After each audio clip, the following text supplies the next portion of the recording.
In today's video, I'm going to teach you how to change the Buy It Now button text on Shopify.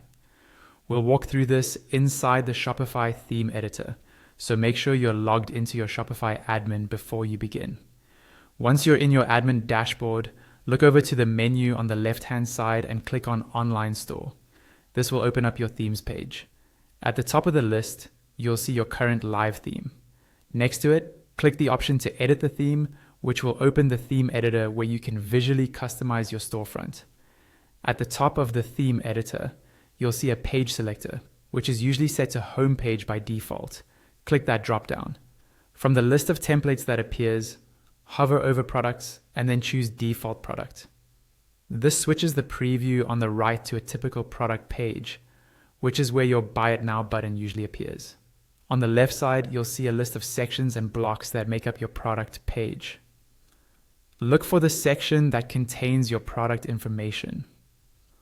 On the left of that section's name, there should be a small right-pointing arrow. Click that arrow to expand the section and reveal the blocks underneath.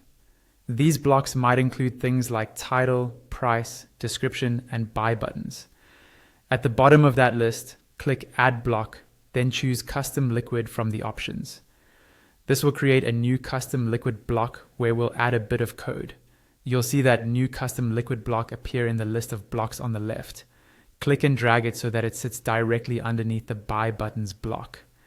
The order here is important because it helps keep your layout organized and ensures the button appears in the expected place for your customers. Now click on the custom liquid block to open its settings. At the top, you'll see a large text box where you can paste liquid code.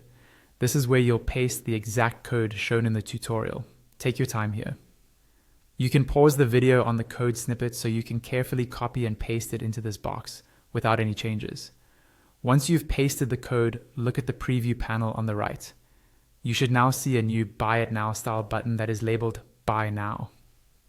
If you'd like different text on the button, go back to the code box on the left and scroll up until you find the words Buy Now within the second block of code. Replace only that text with whatever you'd like your button to say, such as buy this or check out now. Be careful not to remove any quotation marks or other symbols around the text. When you're happy with how the button looks and what it says, go to the top right corner of the theme editor and click Save. After it finishes saving, your updated Buy It Now button text will be live on your product pages.